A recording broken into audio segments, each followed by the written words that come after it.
আজকের মজার গল্পটি গোপাল ভাঁড়ের গোপালের জন্ম। বাংলা 1105 সালের 16ই ভাদ্র শনিবার ভোরবেলায় গোপালের জন্ম হয়। গোপাল ছিল তার মা বাবার দ্বিতীয় সন্তান। গোপালকে পেটে নিয়েই গোপালের মা গুরুতর অসুখে পড়েছিলেন। কাজেই গোপালের প্রসবের সময়ে তার মায়ের এই কষ্ট ও অজ্ঞান হয়ে যাওয়াকে সকলে অশুভ লক্ষণ মনে করেন। গোপালের মা শ্বশুর শাশুড়ির আদরের বউ ছিলেন, তাই মায়ের জন্য সকলে কান্নাকাটি জুড়ে দিল। এদিকে দাই গোপালকে প্রসব করিয়ে ঘোষণা করে যে মৃত সন্তান হয়েছে।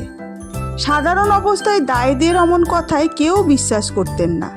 নিজের চোখে সন্তান দেখবার জন্য সবাই উদ্বিগ্ন হতেন, কিন্তু আদরের বউয়ের মরা বাচ্চা নিয়ে সবাই এত ব্যস্ত ছিলেন যে মরা সন্তান দেখবার জন্য কেউ আগ্রহ প্রকাশ করলেন না।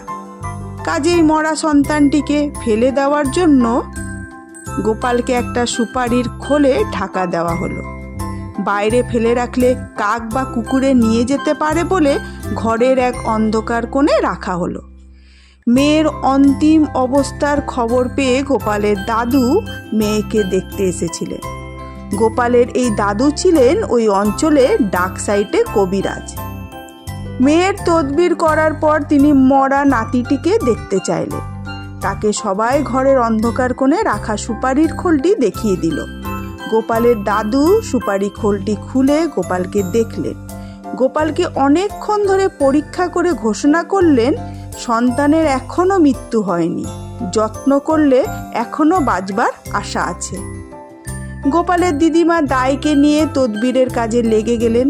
দাদুর কথা মতো কিছুক্ষণ পরিচর্যার পর গোপাল কেঁদে উঠল। দিদিমা গোপালের কানে ইষ্টদেবতার নাম জপ করতে লাগলো।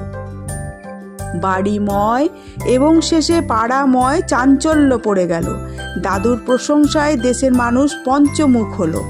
গোপালের দাদু জিন পুষতেন, এ ধারণা লোকের আগেই ছিল। এবার প্রমাণ হলো তিনি মরা মানুষও বাঁচাতে পারেন।